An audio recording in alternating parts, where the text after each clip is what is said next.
Just so you know, the Nazis have a long tradition of being involved in yoga. In fact, there was like a Nazi commune in the 70s in North Carolina, and the leader of it got really into yoga and apparently wrote a couple books about Nazi philosophy and yoga. So, what a country, man. This is a melting pot where all different cultures can come together. You have a little bit of Nazism from here, then you have a little bit of yoga from another part of the world. It just comes together in this beautiful, what a great society.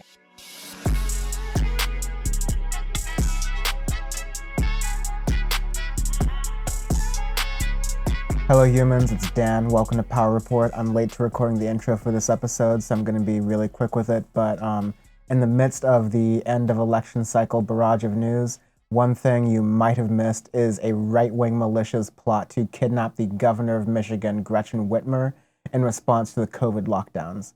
Because being told no for these people was tyranny, and their president condoned such an action through a tweet saying, "Liberate Michigan." Of course, the tweet is not directly connected to the actions, but when you have a political climate, when the president is condoning such things via Twitter, a medium such as that, then of course you're going to unfortunately breed this kind of deranged behavior where you have this foiled plot to kidnap the governor of a state because you don't like being told to wear a mask and refrain from being outside for a short period of time to prevent giving other people a deadly disease. Whether Donald Trump stays in office or not, two things will remain. The painful fact that much of our government was complacent in allowing Trump to condone this violence and allow the country to get to this kind of level to begin with, and that these radical actors will continue to permeate throughout our society. Again, beyond voting, few people are teaching how to do real things to get involved with the government. That's why we did our episode on Hold the Line and the Hold the Line Guide. Hope you found that interesting and that you're able to go back to that if you haven't seen it already. But this guide is going to be about fighting fascists. And to give me that information, I wanted to go to someone who was an expert. So I was able to find Spencer Sunshine, and I have been researching about, writing on, and counter-organizing against the far right for about 15 years. Many of the links that Spencer or I mentioned will be in the description box underneath this video or in the show notes of the podcast if you're listening to that. Also in the show notes, you'll find all the other links you'll want to make sure you're following Dan from the Internet and Power Report on all social media platforms. There's going to be a lot of election-related coverage. Maybe some debates, maybe not, but definitely a voter guide in the very near future might already be up by the time you're listening to this. So check that out, youtube.com/Dan from the Internet. And I'm also on Twitch now, twitch.tv/Dan from the web. Here's the interview with Spencer.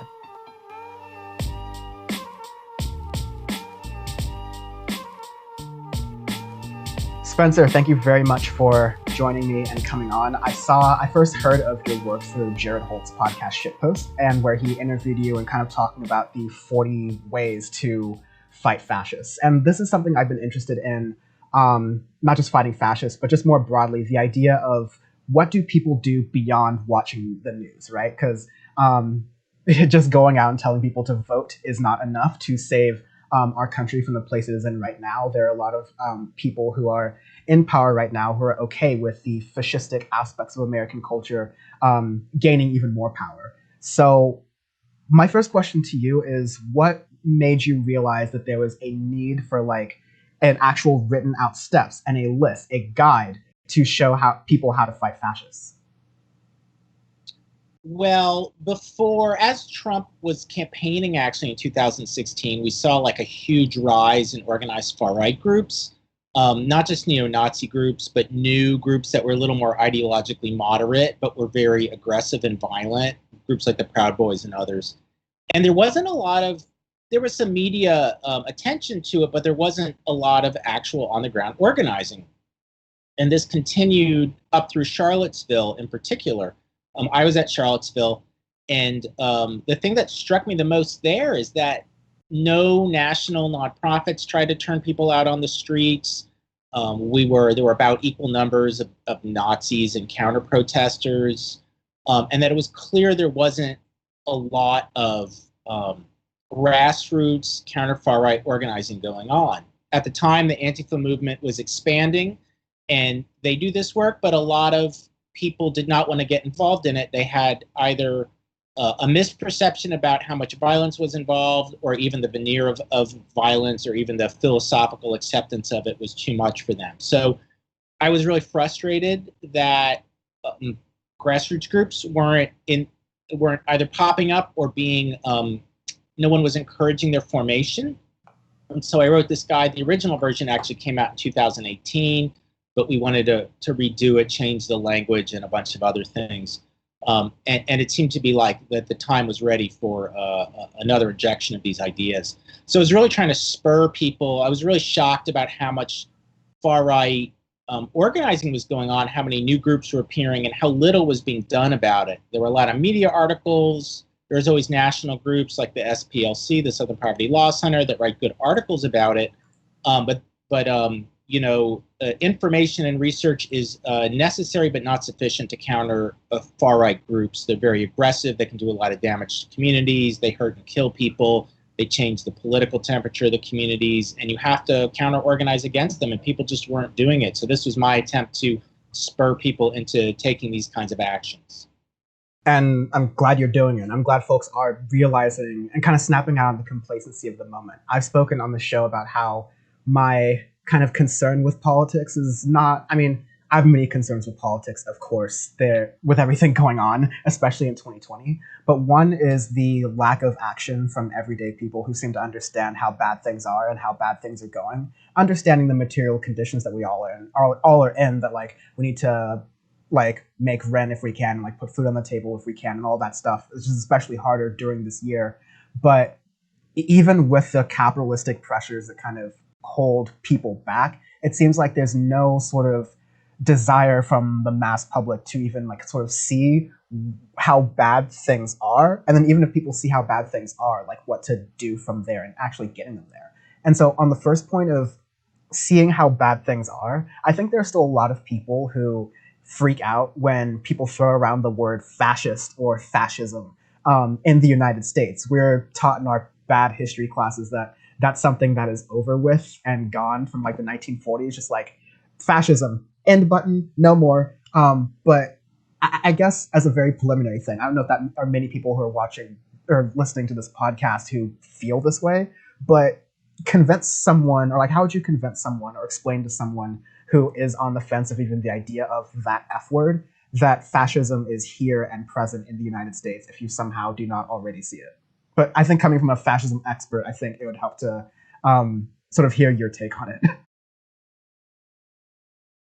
Well, we look at, I and others look at usually like street level groups and the more extreme organizations. And so it was interesting, for many years before Trump, people just didn't believe they existed. And Trump is sort of the culmination of a new wave of far-right organizing that started around 2008, 2009 with Obama's election. That's when the Tea Party popped up. That's when this new move of the Patriot movement, which is tied to the militias, popped up. And he's sort of like the summation of this whole movement. So for years, we were documenting this and talking to people and be like, there's organizing in your community. Here in New York, we were like, there's these like far-right skinheads who are attacking people. There's groups, the pro-white separatist Holocaust denial groups that are organizing. And people just said, oh, well, we don't believe you. I mean, it was pretty interesting. So, generally we found out if you showed people what was going on directly in their community, you really had to produce a lot. In the past, you had to produce a lot of evidence. You had to show who the people are. You had to show that they were inciting violence or committing violence, or that they had other egregious views. It's a little easier now. I mean, I think this is one reason the guide has gotten attention, because people can see, for example, especially out west, like large armed groups of hundreds of people are showing up. They're murdering people. The extreme violence of the far right is useful. I mean, it's awful, but it's useful in a way, because you can show this to people and be like, these murders have happened in your community. These attacks have happened. And that usually gets people going. Unfortunately, with Trump, people have already sort of made their decision about whether they love him or hate him. I mean, I don't think you're ever going to convince a Trumpist. You could show all the racist things he's done and his connections to far-right groups, but I don't think his supporters are going to be convinced. I think America in general has a real problem with people thinking that political activity only consists of voting. And some of this is like you must vote because to some of the people saying this, like to them, that is the summation of political activity, unless you're going to somehow get involved in the Democratic Party as one of their bureaucrats or something, or get elected. And so, there is a big room and of great importance to grassroots organizing, consistent grassroots organizing, not just, occasionally there's big protests and people get involved, and there are movements, occasional movements that last a few years, the civil rights movement being the famous one that lasted like a good decade of active grassroots organizing. And, people do this work, they do it every day, they do it every year. But the number is very small, and there's just not a big commitment, especially from progressives, to engage people in this kind of work. A lot of everyday people don't think about that. People either don't want to think about how bad things are, or they just say everything's fascist. They use this kind of inflated rhetoric. Civil war, about to have civil war, there's going to be a coup, Trump's a fascist. And then at some point, though, it becomes like crying wolf, that people can't, it becomes difficult to tell because we are in a dangerous situation. At what point there's a real danger, if you've said everyone's a fascist for years and years and years, no one's going to listen to it. And it makes it hard to get your analysis clear. So I think it's just a problem in general with American politics about engaging people in grassroots political action. The right's actually better about that. The Christian right in particular, they have been very good about getting their base to be mobilized and do work year after year after year. And they're some of the more influential bloc on Trump and a lot of his muscle. Yeah, I cannot agree with what your summation is and what your kind of analysis is much more than that. I've been amazed at seeing the power of the far right at not just mobilizing, but just at political strategy in a way that sometimes almost makes me feel, as a leftist, kind of annoyed that leftists can't understand political strategy on a level that the far right and the alt-right does. And it's kind of for a dangerous reason too, like they don't understand it. Like my kind of backstory is UC Berkeley had this like free speech. I mean, the free speech movement is a thing that exists in history in the 1960s, and UC Berkeley is the forefront of that. But that kind of iconation, I guess, or like that kind of visual of Berkeley and that campus was utilized by the far right as I was going there to kind of illustrate the idea that, liberals and people on the left don't care about free speech. They're social justice warriors who care about getting triggered, and all these different tropes that have made conservatives trillions of dollars, or at least billions of dollars in this case, on the grift money alone. But what was also happening underneath that, which is more insidious, was that and which is what leftist organizers were warning about, was that the social justice warrior free speech parade clown fest that happened was all a cover for the fact that every time there was another one of these protests that the conservatives were putting on, more and more patriots, Proud Boys, these types of people were showing up on weekends in Berkeley, California. Now, you wouldn't choose to go there. You would not choose to live there. You would not choose to live in the place that Berkeley, California is if you weren't kind of down with some of the values and the principles, or could at least let it go and slide as you go on your day-to-day basis. It's just that's not the place you go if you're not a type of person. But there are these people who are coming from out of town under the cover of these free speech events, or these conservatives trying to speak on campus and facing pushback and crying censorship about it. Under the guise of that, fascism is creeping in. Under the guise of that, there are people who, no, I'm not here about free speech. I'm here about white speech. I'm here to make sure that this is I feel that my people, my kind, whatever I describe that as or ascribe that to be, are under threat in this country. And I'm here to assert myself and protect against that threat. And so the misunderstanding of strategy that I think a lot of progressives have, in seeing that the alt-right and some of the conservatives like Ben Shapiro, they don't need to be talking. It's like super PACs. They just coordinate outside of the bounds, and they look the other way when the other person is there. And so fascism is a scary thing, of course, but it also creeps up on you even in what are considered to be within the realms of normal dialogue in politics. So I think that it's great that people like you are doing that work to shine a light on that and help us cut the nuances between those things. Because I think you said, I think the American public is, through our educational system, but through a lot of other reasons, just like fundamentally and wholly unprepared to deal with fascism in this country. Yeah, yeah. The right has a long-term strategy about how to do these things, and particularly in the period before what sort of ended with Charlottesville, all these different factions of the right were working together. So you would have, this was during Trump's campaign and the first part of his administration, and it broke with Charlottesville, where the Republicans finally decided, oh no, we actually can't have outright white nationalists, explicit white nationalists, as part of our coalition. But they were able to work together before that. They used some of these provocative tactics, like the free speech things in Berkeley. Yeah, I mean, this isn't really a tactic of the left to go into super conservative areas and have confrontational demonstrations. Partly because it wouldn't play good in the media, partly because the police wouldn't protect us, partly because it's just not how we do things. And so the right has, some of these tactics have come out of the white nationalist right. These more provocative things came partly out of, 4chan culture, this online gaming culture, which was tied up with neo-Nazi stuff. And neo-Nazis in the US have always really liked the provocation as an organizing style. The neo-Nazi movement actually was established in the US intentionally. The guy who did it, George Lincoln Rockwell, he had worked in advertising, and he used the Nazi name and the swastika to get attention. He was like more of a typical conservative in many ways. He was sort of McCarthyite conservative, but he was like, oh, I can't get right-wingers mobilized unless we really shock them. I'll do that by using a swastika. The swastika will get media attention. Then I can follow that up with organizing. So, in a way, this tactic that they developed, which we're still seeing. I mean, the demonstrations in Portland that have gone on, such as the one last weekend, are sort of an evolution of this tactic from 2016 of going into very liberal areas and trying to provoke people.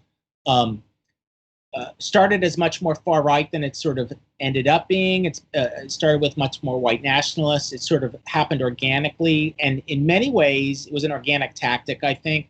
And in many ways, it doesn't speak to people at all. It's just like you said, it's part of a grift. It's a message for their base that they're going to use for fundraising. A lot of things on the far right, it's kind of unclear what's a grift, what's a financial scam, and what's politics. This is particularly clear with Sovereign Citizens, where they teach you all these techniques. It's this weird far right movement that started in the 70s, but they teach their members techniques about how to not pay taxes and how to pass fake checks and all this, like just total financial scams. So this is pretty usual for the far right, for it not to be clear what's a fundraising device and what's politics. Some of this has to do with their politics aren't real politics. Many of them aren't, politics the way the left thinks about them as some kind of political analysis, with a theory and praxis. Some of it's just motivating people on these emotional appeals, and they get people to assert their identity and to denigrate others, usually different kinds of minority groups or progressive movements, feminists or leftists or something. So this has been a very effective strategy for them. It's been a very effective appeal to their base. They've used it, this sort of going into areas and talking about free speech. It's just bullshit on their part. They don't care about free speech at all. They show this with the thing about their revival of the culture wars and about, free speech on campus, because what they're really trying to do is shut down speech of professors and others on campus whose, views they don't like. You can see at their rallies, they'll surround and attack reporters too. At this Proud Boy rally in Portland last week, they beat at least one reporter up. There's video of him being kicked in the face. So, I was surrounded by Proud Boys at a rally and almost beaten down once at one of their rallies. And this was right as the whole free speech thing was starting. So they clearly don't believe in free speech at all. It's really just a ruse for them to sort of get into especially their own media system, although it has affected the liberal media system too, where they're like, oh, we're so worried about free speech. Antifa knock the camera out of somebody's hand. And you're like, well, that may happen, but that's not the same as beating a reporter up or trying to bar people from, speaking in colleges. So it's been an effective tactic for them, and they're still using it. It has no actual substance to it, though. Yeah, I want to just highlight that because that was a lot of my like more recent political awakening as well. Just to say that no, free speech is just a phrase. It rings a bell in people's heads, and people who aren't thinking very politically go, "Oh, free speech! I care about free speech." And then that sort of like bell that gives a pass to more nefarious actors to, while no one's looking, under the covers of even slight nuance and detail, are able to suppress opinions that they don't like and call that free speech. I mean, Republican hypocrisy is just like it's a never-ending loop, so we can go into that forever. But I do want to get into this here fine guide that you have prepared. But before that, I think you touched on something really important there, which was like the reason the left oftentimes doesn't organize like this is because we don't have partially it's the numbers, but also it's the issue of safety. Like all of the people we're wanting to organize against are heavily armed and ingratiated with the surveillance state and with the police state. So it's hard for us to really mount any sort of fight back without putting ourselves in at least some sort of moderate danger. I mean, that's the result of getting our politics to this point. So I guess we would look back on our behaviors with that. But before we get into the guide, what do you sort of... I just want to say, the right wants to hurt people. The left generally doesn't want to hurt people. That's also a good point. This is consistent with their ideology and inconsistent with ours. Yeah, that's also true. It's I think a lot of leftists, I think most leftists, you have some weird tankies over in the corner, but it's whatever. But yeah, you'll have most leftists who are against violence, and that's the reason they are so strong in their beliefs. Meanwhile, you have the right wing, which at its most American moderate is ambivalent to violence. They're very happy to play their Call of Duty games and go out on shooting ranges, and can you tell how Californian I am? But they're more than happy to do these things and participate in violence culture at minimum. But again, even a lot of this conservative rhetoric is being used as a cloaking device for the people who think that Western civilization, meaning European white civilization, is crumbling because immigrants are coming into the country, and they want that to stop by deadly force if necessary. And that's just a difference in the political ideology to begin with. So I think that just only makes my question more prescient. How does a leftist think about safety when they're fighting fascists? Well, you should definitely think about safety. There's all different kinds of questions of safety here. You should try to stay anonymous when you do this work. You should be very careful, especially in rural areas. I did a bunch of work with a group in rural Oregon about this stuff, and it's another level of danger in rural areas. You may wish to moderate your level of confrontation depending on how much community support you have. A lot of things you can do, though, there's no danger, and this is part of what's in the guide. A lot of, it is true if you go to demonstrations, especially, conflict-driven ones, you may be targeted at the demonstration or afterwards. And it is true if you're doing work publicly and they figure out who you are, they can identify you and you can be harassed at home. But there's a lot of ways around that, and there's a lot of other different things you can do. So I think people often don't want to do the work because they get a little over concerned. And this is tough, people do get threatened, but they don't get threatened as much as you would think. And there has been violence against, anti-fascist counter-organizers, but again, it's a far less than one might think that it would be. So, I mean, there is real danger, but the danger is far lower than is the general perception. And there's many things you can do that don't present any danger to you at all. And just in general, you have to understand the community you're in, how much support you have in that community, how much the community, and people also overestimate how much the far right loves to threaten people. They love to attack people. And often they have ideological support in conservative communities, but especially conservative communities aren't real thrilled about people using violence in them against others. That same whole thing about free speech and democracy can be used against them. You can be like, hey, I agree. We should all have, I believe in the American democratic system and we should have free speech. So I don't understand why you're pointing a gun in my face or why you're threatening me. I'm just trying to express my views. You're expressing your views. I'm trying to have a conversation and you're trying to attack me. That doesn't play real well in conservative communities, in most of them, especially rural communities. So there's ways you can get around it too if you're facing threats against you. Yeah, I like how you emphasize preparation most of all.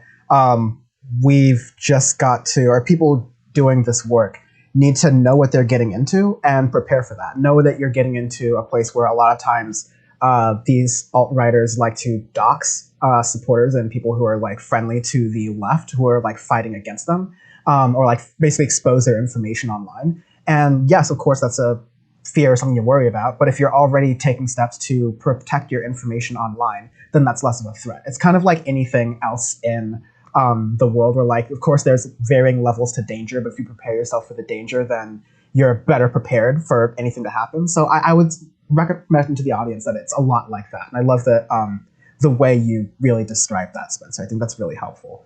And getting into preparation, the guide is divided into 5-ish sort of places. Basically, there's like getting started, taking action, being proactive, counter demonstration, and then there's like support and some bonus things. So how should people get started as far as the ways your guide goes to like fighting fascists? Well, we tell people to get started. A lot of people don't, especially progressives, don't really understand the far right. They you often have in their head what I call the big black box. Like it's just all one thing to them, and they don't see the differences. There's different ideologies in different groups, and the right's just like the left. It can be very divided. People divide over ideology. People have personal disputes. Some groups work with other groups. Some groups don't. At certain times, groups work together, and at other times they don't. And so, it's the first thing you need to do is read a little bit about it, understand what the lay of the land is, because you're going to be working against specific groups, right? These are real people. It's not just some abstraction. It's not just some boogeyman movement. You're going to be counter-organizing against other organizers. You need to know a little bit about what their landscape looks like, who they like and don't like, which kids play together, because you will use these things in your work, in your community. And this helps dispel the big black box, right? It starts to break it up into discrete elements. Then after you learn a bit about this, figure out what the first thing you should do is you find other people to work with. This stuff is a lot of work.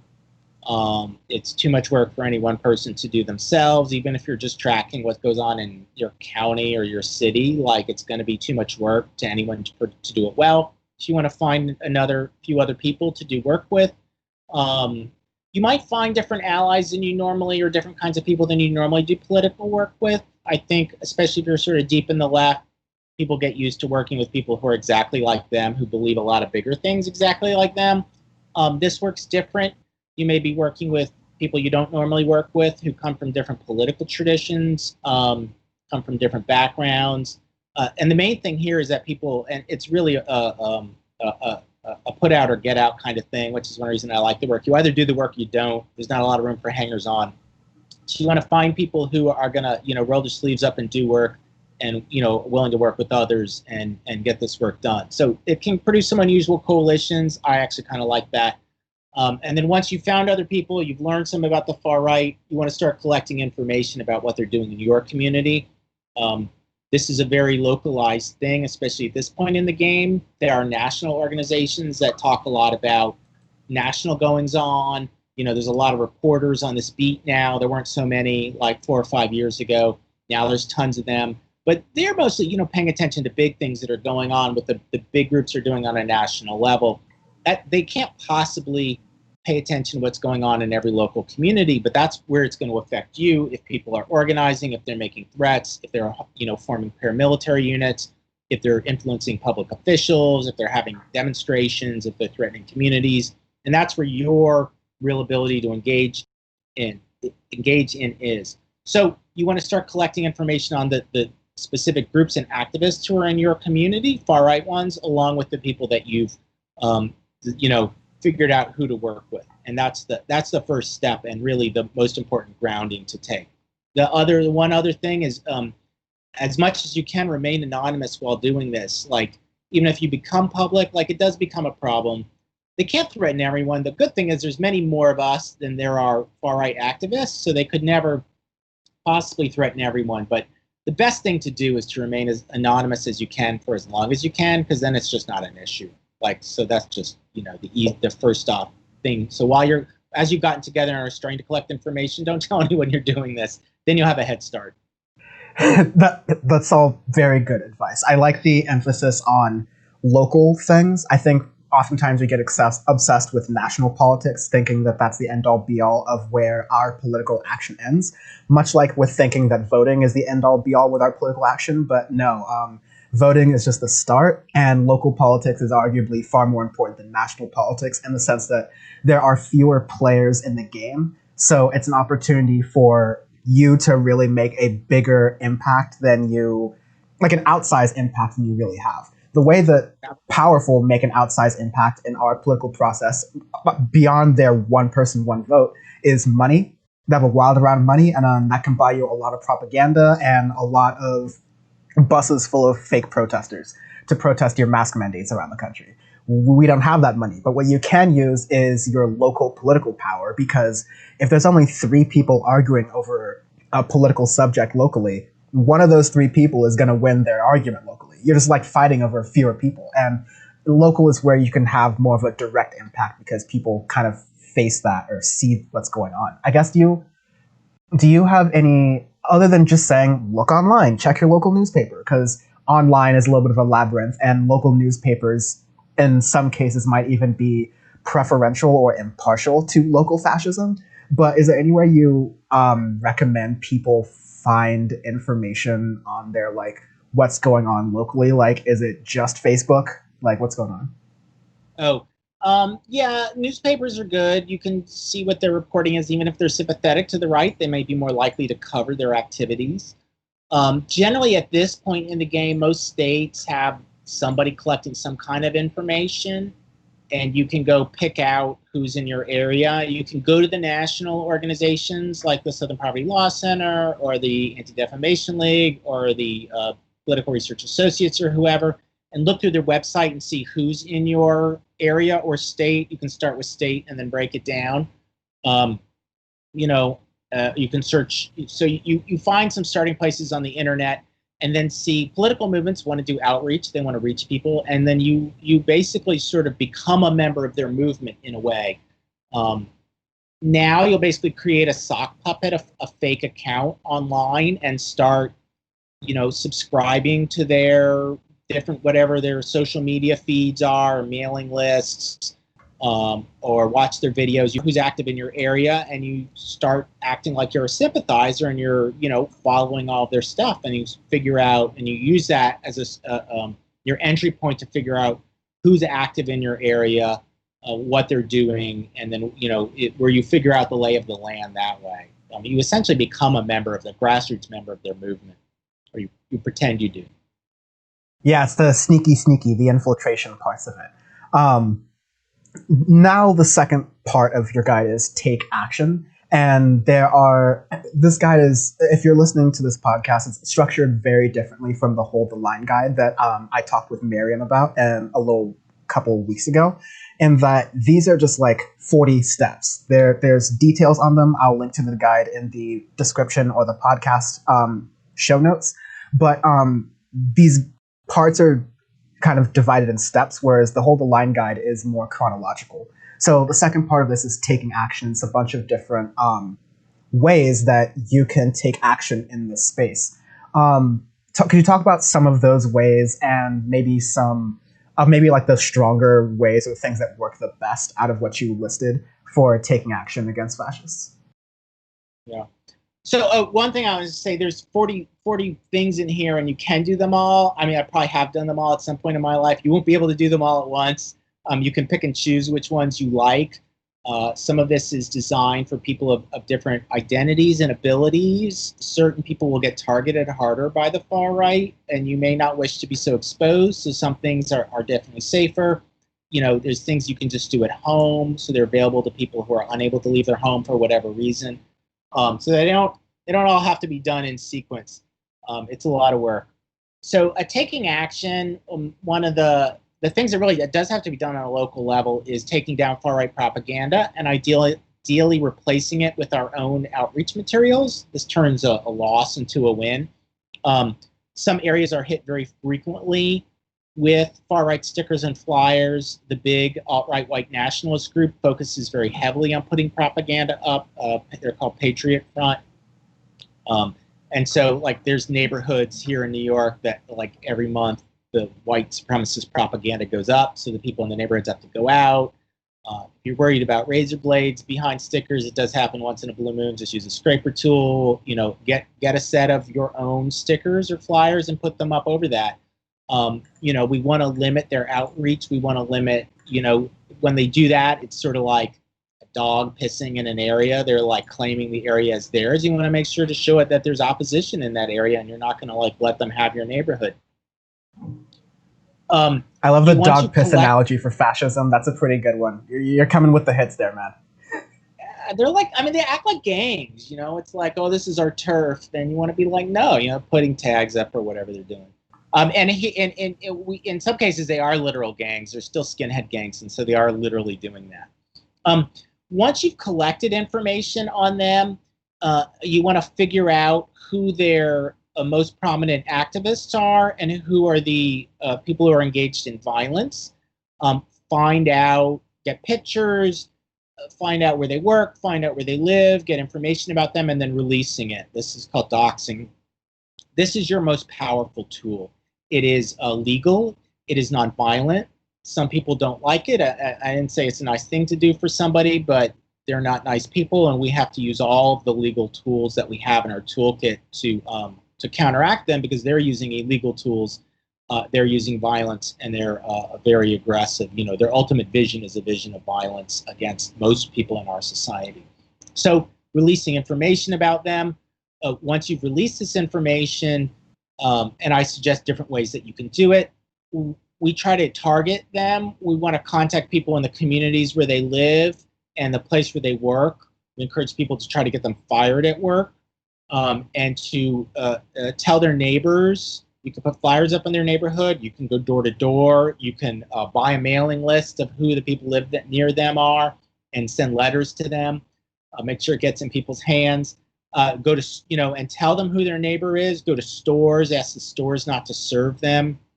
This has actually been a useful tactic sometimes when there's far-right demonstrations. This actually happened in Charlottesville during the big demonstration. One of the things people in the community did beforehand was tell all the businesses, ask them all not to serve Nazis who came in, gave them, you know, information about what they might look like, what kind of patches they may be wearing, or shirts or uniforms and stuff. So we try to socially isolate these people. Again, you can do this even in a conservative community if they're using violence. Most like rural conservative communities frown upon this just because it's rocking the boat and they don't like that. And then another thing you can do is that we encourage people to look at this in the long term. The far right's a movement that's been, you know, in the United States. Obviously, we're a country founded on genocide and slavery. The Ku Klux Klan started in the U.S. in like 1865. Nazis have been in this country for a century. The first Nazi groups started in the early 1920s. They were German immigrants who had been involved in the party there. So this isn't a movement. It's a movement that goes up and down in waves. It's been an unusually long up for it because they're being buoyed by Trump. And so, you know, we should look at this in the long term. They're not going to go away. We shouldn't go away. They'll go up and down in popularity. And so it's bringing this up because you also want to help people leave this movement. The only way to deflate, you know, social and political movements is to get people to abandon the ideology and move on and do something else in their lives. So I encourage you, there's groups to help people leave movements. The people who leave are called formers. The groups are called exit groups. And, you know, we encourage you when people want to leave the movement to help them through this process, because it is a whole process too. And so that is because that is ultimately the only way we're going to, you know, make their movements end is to make the people who are activists leave. There's a lot of good points there I want to touch on. A lot of this focuses on social isolation, which I think is a really important thing to kind of figure out, because now we're really in the meat of where I think this is really fun, which is like, how do you deprogram a fascist? Like at a certain point, I used to think that, oh, I'll just continue making videos that people will see, and eventually people will stop thinking all of their racist beliefs. And several videos later, not happening. A couple thousand views later, not happening. If anything, I just get them to comment on my videos, and it makes it worse. So really kind of hearing that it's the same barriers that kind of keep us in check, which is our sense of normalcy, our connection to our social community, our ability to kind of like go outside and just like act and behave as a normal, regular person. You take those things away from fascists and white nationalists and these people who are organizing in the sense, and they start to sort of see the harm in their actions, or maybe not the harm in their actions, but they start to see that, hey, the way that you present yourself, the way that you are treating other people is not okay to a certain other subset of people, a certain other subset who will react in certain ways to kind of prevent your spread, or just like generally make your life uncomfortable. And so I think that's a really important aspect there for people to be aware of, is taking away the social power that a lot of these right-wing extremists have online. I have a question that I hear from a lot of people of color, and I resonate with to a certain extent, getting to near the end of what you said there, which is around the idea of formers. Like, there are a lot of people, especially a lot of people in the Black community, who would say, like, look, there's no former, like, whatever, regardless of how you grew up or what, like, put you into that kind of thing. Like, you're always going to have some of those, you're always going to have some of those prejudices. You're always going to have some little bit of bad programming that's up there. Maybe they stop getting in cars and running over people in the streets, but it's not really stopping hatred. And there's a lot of effort that is spent online of people who are trying to reach out to others who they say are beyond the pale, way too racist. There's even some videos of like a black man talking to other white people who used to be racist or consider themselves to be in these racist organizations, and kind of having conversations with them, becoming their friend and converting them. Like, these stories get tons of clicks online and in social media, but a lot of people of color, myself included, eye roll, because that's not how it works most of the time. You can't just do that. And even then, that's a lot of emotional energy to try to prove and justify your existence and being to another person who has been trained with an equal amount of energy to not believe in that. So what to you, not to put you on the hot seat or anything, but like, what to you is the strength of choosing to get people to turn into formers? What's the strength of getting people to quit fascist movements and almost become voices, mouthpieces for leaving that movement and for what progressives like really care about? Yeah. So there's a lot of complicated views that people have about formers. I know a number of them, and I've worked with them, and I try to promote their work. So first thing I would tell people, I know a lot of people are not comfortable with it.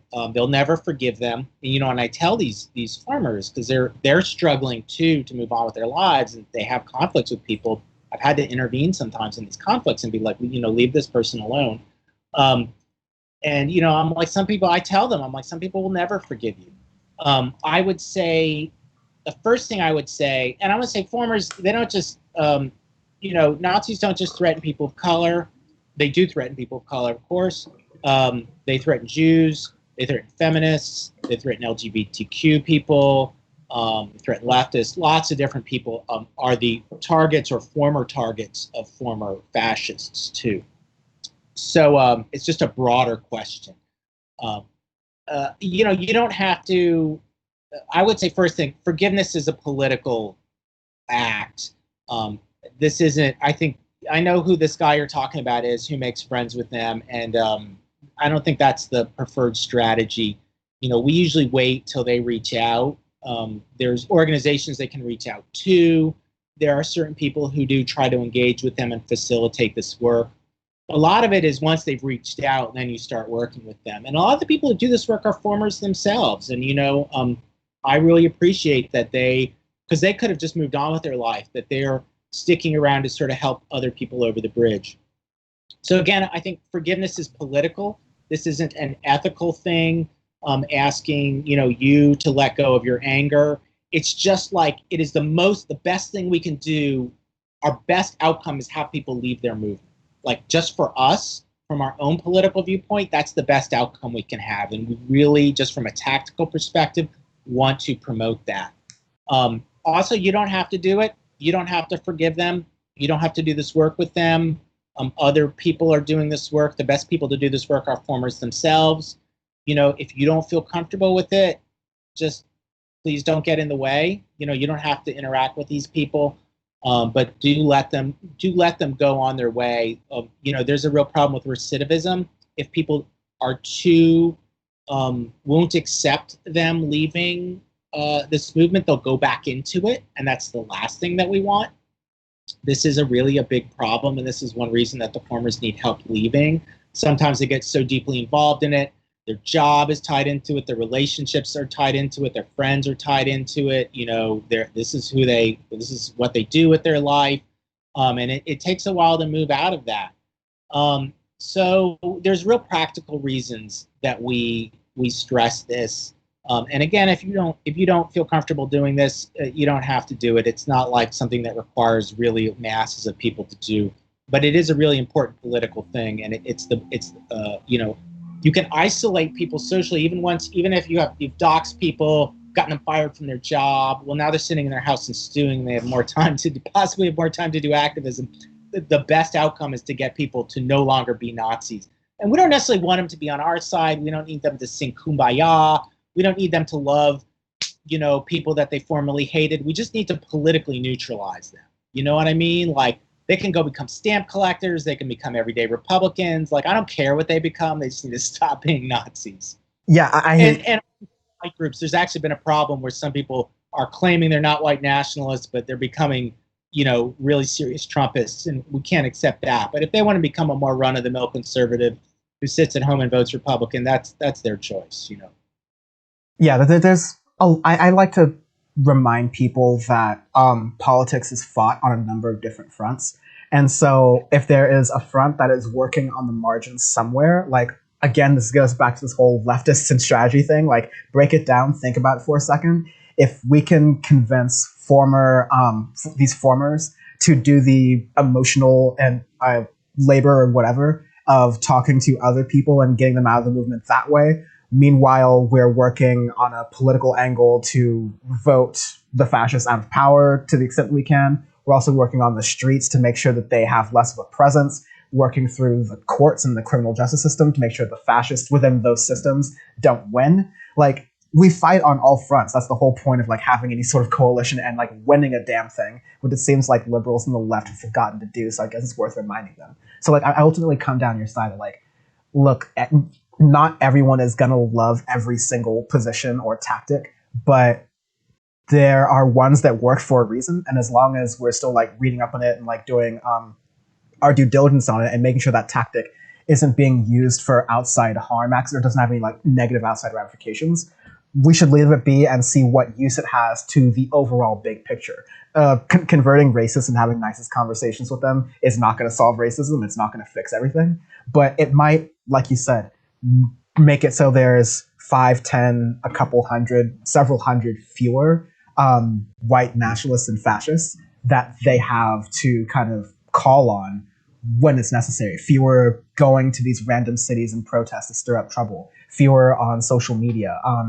And then, again, you start to break some of these social cohesion that these folks have. Because once that's gone, they're already kind of ostracized in society. You just need to rip away that social cohesion. So I hear a lot of where you're coming from on that. But there's all kinds of things in the guide that everybody is not going to like. I mean, there's things about there using the court system. A lot of radicals don't like that. There's things about if you might want to arm yourself with firearms. A lot of people have objected to that. Like, you don't have to love everything that's in here. These are just what the options are. These are the workable options. No, you certainly don't need to accept or utilize all of them. I think that's an excellent clarification and distinction. Like, you want some ways to fight fascists. The Washington Post and the New York Times are not going to give you ways to fight fascists. Spencer, we came up with 40 of them. So, like, pick them. That's kind of what we're going with here. And I do happen to think that a lot of these are good, tangible plans. Not that I have to prove it to you because you wrote the fucker. Okay, so after that is being proactive as far as next steps. So we're get started, take action. There's all these different ways to take action to fight fascists. Again, links to the guide in the description in the show notes. being proactive. What ways can you be proactive in fighting fascism? I'm assuming it has to do a lot with addressing the social aspects of it and making it just like less of a socially cohesive thing to do beforehand. Am I kind of on the right path? No, this is actually about your own counter-organizing strategies. I think the left is way too much, and this comes up to some of the things we talked about earlier. It goes from like event to event, protest, respond to this, vote in this election, and there's not really much of a long-term view of things. Part of this is because the left started defunding all of its educational programs and a lot of think tanks and stuff starting, I think, in the 80s and 90s, whereas the right pumps a lot of money into this. This is part of the reason for this. So for the proactive stuff is like what to do in the down times.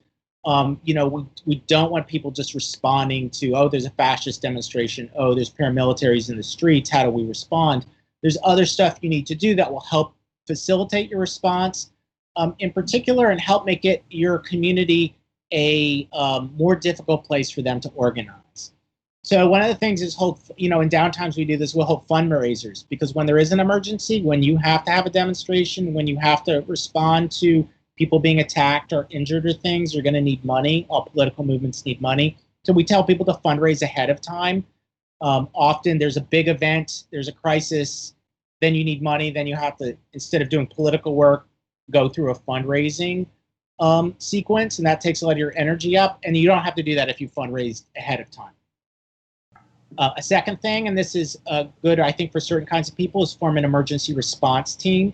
Again, so when you have an emergency, you're not scrambling to find people to go. I cannot tell you how many calls I've gotten in the middle of the night where, something's happened. There's been a pop-up, an unannounced, Nazi demonstration, or people have been attacked, or people are cornered in a bar and they can't get out. So have an emergency response team. You have to recruit people who would be useful in this. I mean, this may be self-defense, probably medic training, possibly de-escalation. Figure out who these people are and get them together so when you have an emergency, you can call on people who will be able to go and deploy. This is also a good way to make friends when people who aren't really part of your political milieu are threatened and you come and save them. Like, they're going to like you from then on. I've made a few friends that way, that they saw that people are ready to stand up and respond immediately when they have a problem. Then there's some suggestions about what to do to make to sort of build a sort of, let's call it like an anti-fascist subjectivity in your community. It will make it harder for far-right groups to organize and to do these things ahead of time. And so one of the things that I stress, and this is a little more of a kind of maybe European or ideologically leftist thing, is to hold memorial events. Most communities have had places where the far-right has murdered people or attacked people. There's historic crimes of white nationalism where lynchings were held, where Black communities were burned down, where there were murders of Native people. Whatever has happened in your community, find out a little bit about its history and go hold memorial events there. I think this really hammers in to people what the stakes of the far right succeeding are, and particularly white nationalists, but I think you can sort of see this stuff more generally. The far right's killed, I think, since 1990, probably upwards of 500 people in the United States alone. Certainly, if you look further back, you'll find a lot more. And holding memorial events, first off, it's hard to object to them. If you hold an anti-racist, a BLM rally, you might have Proud Boys come up. How are they going to look if you're holding a memorial for somebody that they murdered? I think it's generally received well, and it sends a message about what the political stakes are here. So, for example, one thing we did, I think after Charlottesville, I went to Portland, Oregon, and I got some people. The cemetery actually stopped us from having a big public thing, but we got about a dozen people, and we went to the grave of Mulugeta Sirah. He was this Ethiopian immigrant who was killed by Nazi skinheads in 1988. A lot of people didn't know he was buried in the city. His story's a little well known. So we laid a wreath and, read something about it at his gravesite, and then tried to encourage people to have memorial events. He was murdered in the city proper, at the site of his murder every year to sort of, just bring this into people's consciousness about things. So Also, when people are you can do this. I go into this later with the if you can find members of the families of people who've been killed or people who have been injured, you can do this work with them, and I think that creates a much more powerful link with broader communities. That's all really eye-opening stuff that I think that's the answer to when people say, well, what more do you do than vote? I mean, these are all things. Create the space or the environment so that anti-fascism is just like a part of your community. If there have been memorial services that maybe you don't know, but you've passed by one or you know someone who has been to them about this thing, that even affects your sort of passing relationship to that movement, that cause, that idea. And so that is really useful for that. I think also, yeah, just people always want to hit the panic button and think their like team will assemble. But yeah, that it takes work, it takes relationship building. Anything, it's like friendship or anything else. It takes relationship building in order for you to build bonds and build coalitions that will then show up for you and show up with you in the fights for justice. That involves showing up for them. That involves even kind of like making yourself known. Like, yeah, there's a fine line if you're doing anti-fascist work of like making yourself known and not too known, that we talked about earlier. But I think this is all very important because this is the stuff that makes politics kind of move and go, and it doesn't work. Like the response to fascist movements and things like that doesn't work when we don't have any groundwork laid. We don't have any foundation for people to come out and fight this thing. Even though it should feel obvious, we need to create some more reasons, I think, as well as we do that. Really fast, I know we're like running out of time, but I want to get through some of the rest of the guide. So part 4 is counter demonstrate. Go into that, and how can people like sort of, yeah, I guess this is just literally like, okay, alt-righters and far-right people are protesting. What are the steps for counter-protesting? So this just walks people through what you need for a counter demonstration. If you've never organized them, they're a lot of work. I think at this point in the game, you might want to decide whether you want to have one or not. I think before, definitely yes. Now, maybe not. In Portland again last week, they held the counter demonstrations well away. They didn't confront them. Usually I tell people hold the demonstration within sight and sound distance, but I think they were right to hold it at a few miles away.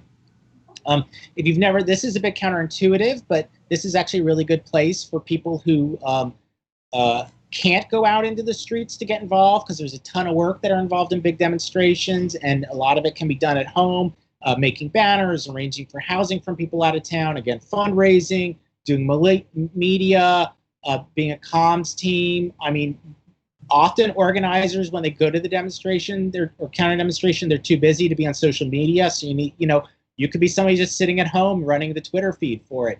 And then afterwards, there's lots of cleanup work. If people are arrested, then there's legal fights. You have to get lawyers. You have to, again, do fundraising. It's very stressful for the person. So there's a lot of work to be done with demonstrations that don't involve going out in the streets. And this is an event that takes a lot of, it's usually short in duration, but it takes a lot of different people and a lot of energy going into it. So I walk people through the steps of doing this.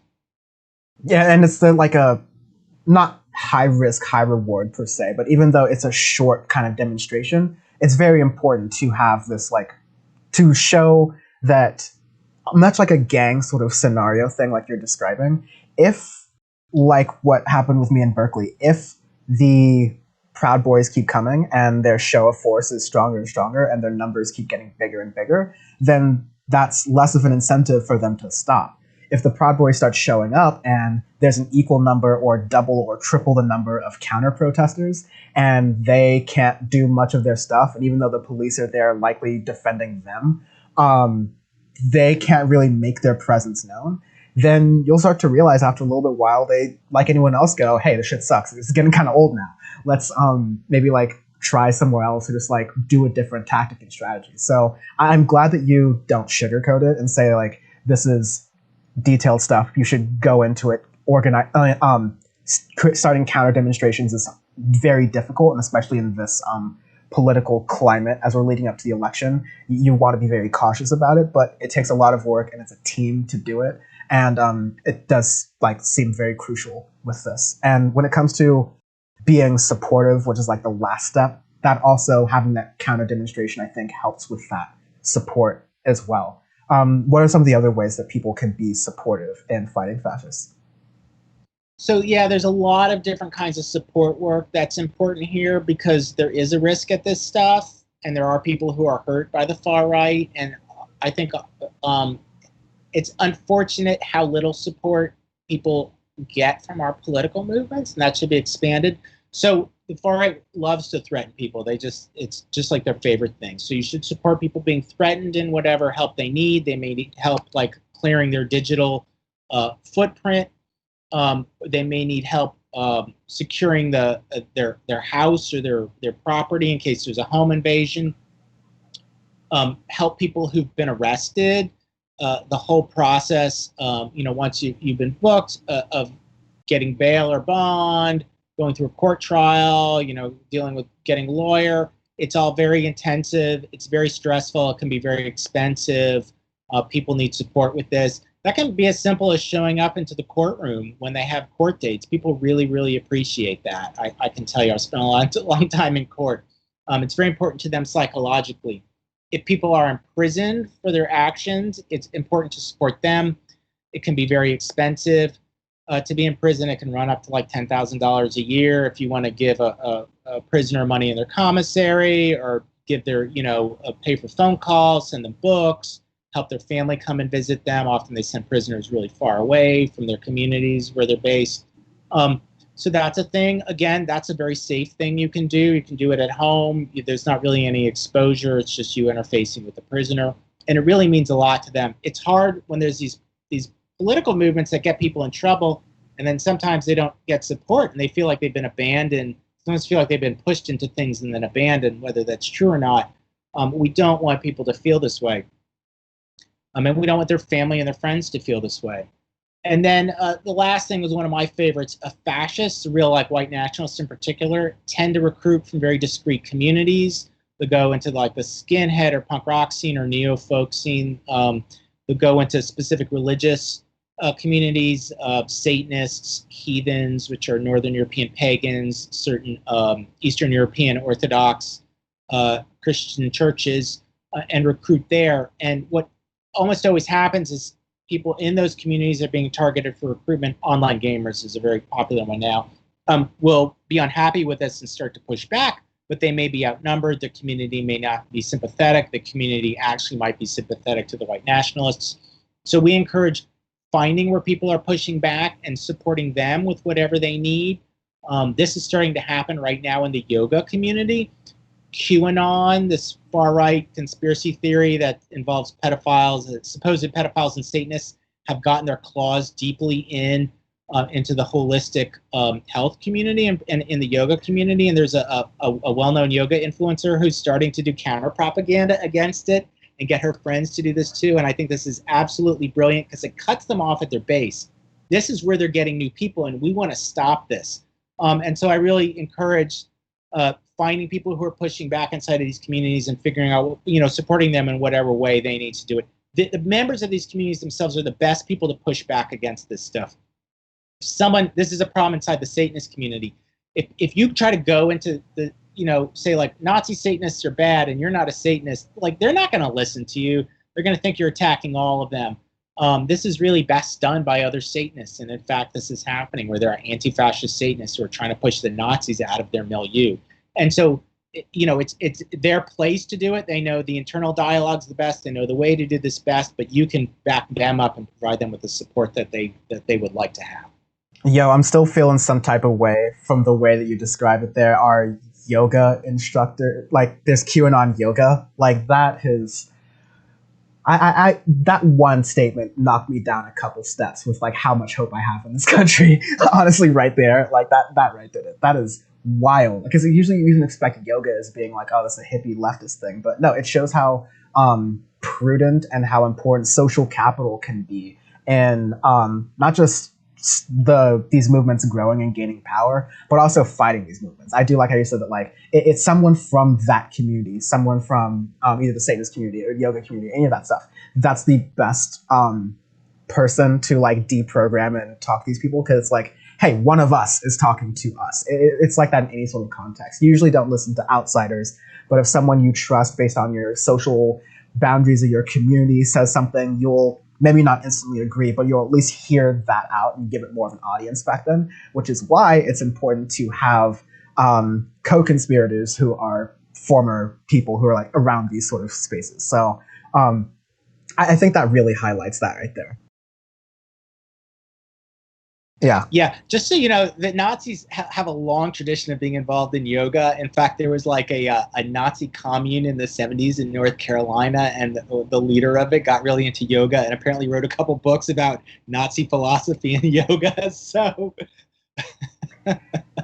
what a country, man. This is a melting pot where all different cultures can come together. You have a little bit of Nazism from here, then you have a little bit of yoga from another part of the world. It just comes together in this beautiful, what a great society. I met a black Nazi once. He was sent in to spy on us. It was a really interesting experience. No way. That is... Yeah. I actually met him as he was undercover pretending to be an anti-fascist, and then he later got outed. How was he outed?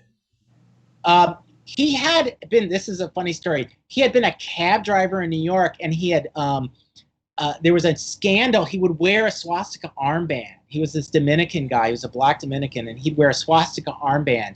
And people complained. And so, you know, he got fired from his job, and this was in the media. And then, so later, this guy was hanging around. He wanted to be involved in counter-organizing work. I was introduced to him, and I kind of had to speak to him. A friend of mine who was black introduced him and kind of koshered him. So I was like, I don't want to talk to this guy, but if you say he's cool, like, you know, who am I to question you? But I was like, something's wrong here. He started showing up to events, and then someone had seen the media stuff about him being fired from his job as a cabbie, and there were pictures of him, and then saw him at the meetings and were like, it's the same guy.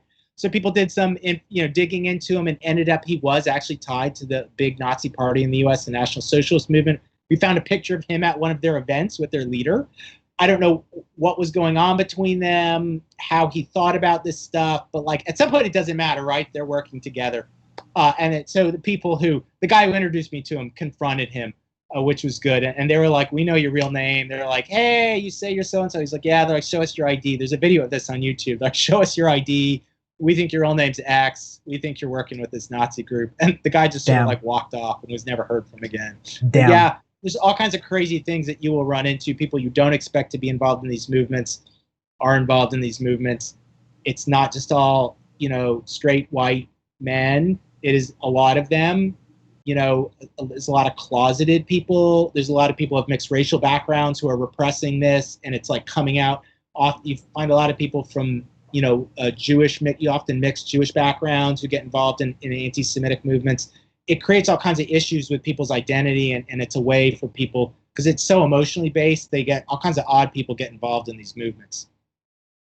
Goddamn. Yeah, I feel like having your finger on the pulse of these things, you could talk a lot about this stuff. And like, I asked you, I feel like I have so many questions about this, but there's not enough time. It's really incredible though. Like, yeah, it's not just the Dave Chappelle skit. It's you actually have these people who are, just in their ways. It just shows like the hell of American education or whatever. Like, not that everyone should turn out a certain way and that the government should teach that, but how you end up somehow falling through the system and end up being like a black or any other type of marginalized group, and then siding with the people who want to use the word exterminate you and the marginalized group, will always be extremely wild to me. But I want, for my last question, I want to touch on the fact that you do have 15 years of knowledge, and you've been like doing all this scholarship in far right and Nazi movements and grown in the United States. And so I know you talked about, you mentioned sovereign citizens earlier, and also in your bio you mentioned siege culture and accelerationism, all these things that are out there and related to this sort of world. And mainly, I know like siege culture and sovereign citizens, at least to my knowledge, those are things that are kind of like from the 20th century, like they started in the 20th century as far as like where that history comes from.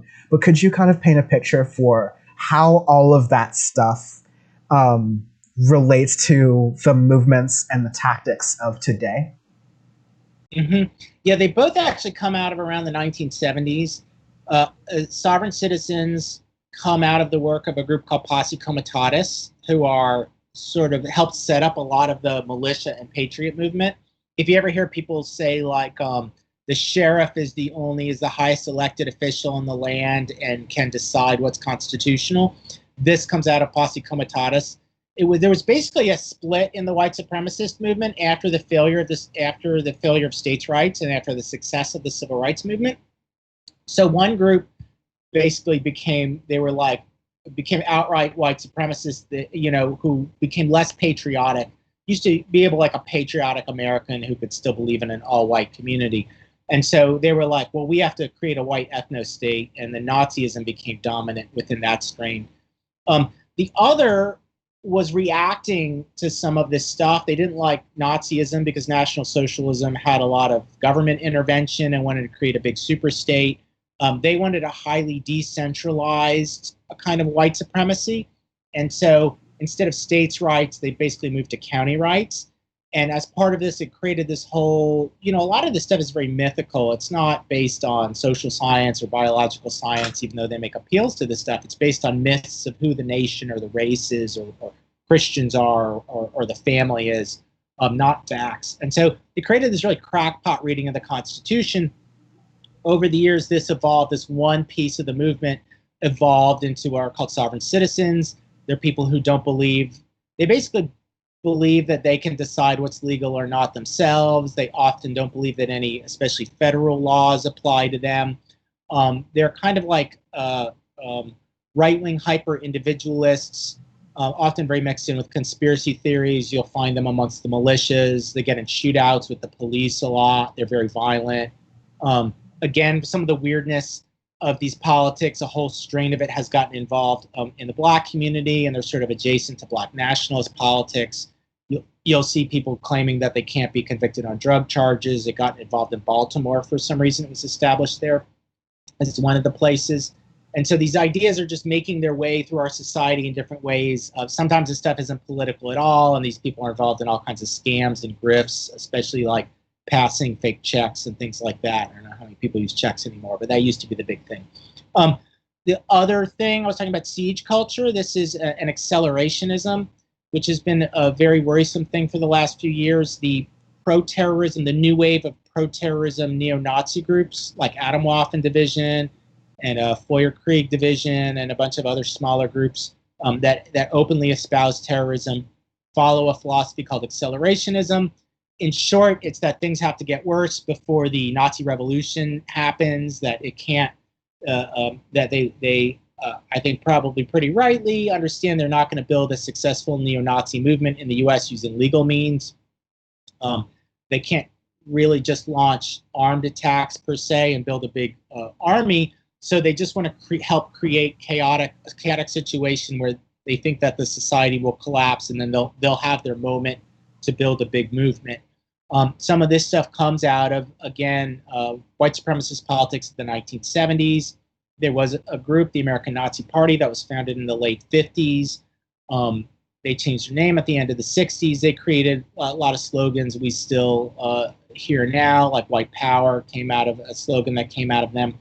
And again, the use of the swastika, just the very idea that there'd be an openly neo-Nazi movement in the United States. So one of the members, there was a bunch of arguments about how they should go forward. They used to hold big protests too, kind of like Charlottesville. And one of the arguments by some of the people were like, no, legal work won't succeed. We have to do armed guerrilla warfare. They were sort of copying left-wing groups of the New Left. And then it sort of went even further, and they're like, no, we need to promote, they started promoting serial killers. There was a bunch of racist serial killers in the 70s. And they were like, no, we need to promote things like this and just like random bombings. We just need to destabilize the whole society. And then we'll sort of we need to promote the left getting in having a guerrilla warfare with the liberal center. And then this will create, as things collapse, this will create space for us to have an emergent, militant Nazi movement. And so these ideas, the main guy who was espousing this was called James Mason. He's still alive. He wrote a newsletter that became a book called Siege, and this is what siege culture is. They tell their hashtag is Read Siege. It's this 500-page book where he develops this philosophy. He became friends with Charles Manson, and then he formed a group that like worshiped Manson as their guru. Yeah, this is the really weird fringes. But somehow this book became a cult book. It got picked up by people in the alt-right, and it's become the Bible of the really pro-terrorism wing of the young neo-Nazi movement. And we're very worried that if Trump loses, of course I hope Trump loses, but that if he does lose, that this wing in particular will spin off, will feel that they're boxed in they don't have any more opportunities to do mass organizing, or people will flood into this wing and take more extreme, launch terror attacks. Like a lot of us think this is a real possibility. Not that we think it necessarily will happen, but that we think it is a real possibility that it might happen if Trump loses. So it's a lot of, if I'm hearing you correctly, a lot of the throughway between a lot of this development in the latter half of the 20th century to today. There seems to be this sort of, let's say, they're playing around a lot with information. They're just kind of picking information from wherever. A lot of it's like urban myths. A lot of it's like spins on religious principles to kind of justify themselves in their presence, which is what's happening today when people say that, look, there's this mass issue with the Great Replacement and all those kinds of things. So there's definitely a through line with that. There's also the social ways they try to connect, the way they try to infiltrate politics and see, do we, start talking about buses and taxation instead of saying inward, inward, inward, like that one famous Republican strategist said. There's like that side of things versus going all the way into, accelerationism, which is we need to hurry up the end times. Let's start blowing up some buildings and going on these massive terroristic incidents in order to like speed up the coming of the race war so that we're ready and they're not. These are unfortunately things that were very prevalent when like my parents were kids and stuff like that. Some of them even growing up in the South, but now I'm their age and these are things I'm dealing with. So it just goes to show what was learned and what wasn't over the past 50, 60, 70 years or so, and what is happening today. There's definitely lessons to be taken in how all this stuff was dealt with then, how it was allowed to grow, and what we could do in the future. This is all happening before, or like this episode is being recorded and will be released before the election happens. But I think regardless of what happens, these tools and tactics are useful, not just for fighting fascism, but just like general movement building and coalition building more broadly. And the frameworks that you provide for people, I think, will do a lot to get them to start thinking in the right direction for getting on the offensive for the fascist threat in the United States instead of constantly being on the defensive. We prefer to have them on the defensive because, say for accelerationism, they are much weaker in that spot. So with that, I want to thank you very much, Spencer, for coming on and describing to our audience and taking time out of your day to kind of paint a picture for the audience about 40 ways to fight fascists. Is there anything that you felt like I didn't ask that you really want to convey before we go? I'm just going to add to one thing you said, that fascists target so many different kinds of people. They target people of color, they target immigrants and refugees, they target Jews, they target Muslims, they target feminists, they target LGBTQ people, disabled people sometimes, the list goes on. This actually creates an ideal opportunity for us to make alliances with other groups that we don't normally work with, since they target all of us. Those from targeted groups, along with people who aren't targeted who want to push back, we're pushing back. It gives us an opportunity to work together with people we might not normally work together with on the basis of a shared interest. So it's actually a case of what's good for me is good for you, and it becomes very reciprocal. And I think we really need to maximize those opportunities. People need to get used to working with others who aren't like them. And I think the best way to do this is finding these areas where we have common interests, where it's not just about, I'm a little cynical about the idea of only acting for other people. I think it's great when you can act for yourself and act for other people at the same time. I think that's a really special moment, and it should really be emphasized that there's a lot of opportunities here. Spencer, thank you very much for coming on. Really appreciate it. Where can folks find you and the guide? The guide is on my website. It's spencersunshine.com/40ways, FORTYWAYS. I'm on all the socials. I'm probably most active on Twitter, which is Transform6789. And if you'd like to support my work, I don't receive any institutional funding. You can support me on Patreon. Yes, and I'll link to the Patreon and everything else you are doing in the description of this video and the show notes for the podcast feed for listeners who are curious and finding out more about Spencer's incredible work. Thank you very much for coming on, and stay safe out there. Thanks for having me on the show.